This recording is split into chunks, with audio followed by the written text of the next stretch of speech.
নোয়াখালীর কোম্পানীগঞ্জে সাংবাদিক বুরহান উদ্দিন মুজাক্কির হত্যার বিচার চেয়ে সংবাদ সম্মেলন করেছে তার পরিবার। দুপুরে স্থানীয় প্রেস ক্লাবে আয়োজিত প্রেস কনফারেন্সে লিখিত বক্তব্য পাঠ করেন নিহতের ভাই নূর উদ্দিন।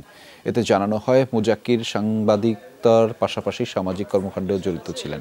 করোনাকালে নিজ এলাকায় অসহায় মানুষের ঘরে ঘরে গিয়ে খাবার সহ প্রয়োজনীয় সামগ্রী পৌঁছে দিতেন তিনি। গেল ১৯ ফেব্রুয়ারি নোয়াখালীর কোম্পানীগঞ্জে আওয়ামী লীগের দুপক্ষের সংঘর্ষের সময় গুলিবিদ্ধ হয়ে মারা যায় সাংবাদিক বুরহান উদ্দিন মুজাক্কির।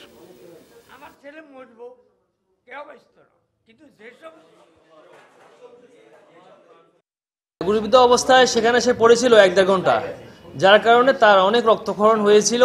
ডাক্তাররা সেটাই বলেছিল আমাদেরকে যে তার অনেক ব্লিডিং হয়েছে। মাননীয় প্রধানমন্ত্রীর কাছে আমার আবেদন, যেই আমার ছেলেকে হত্যা করছে প্রকৃত দোষী কি, তাকে আমি একটু দেখতে চাই।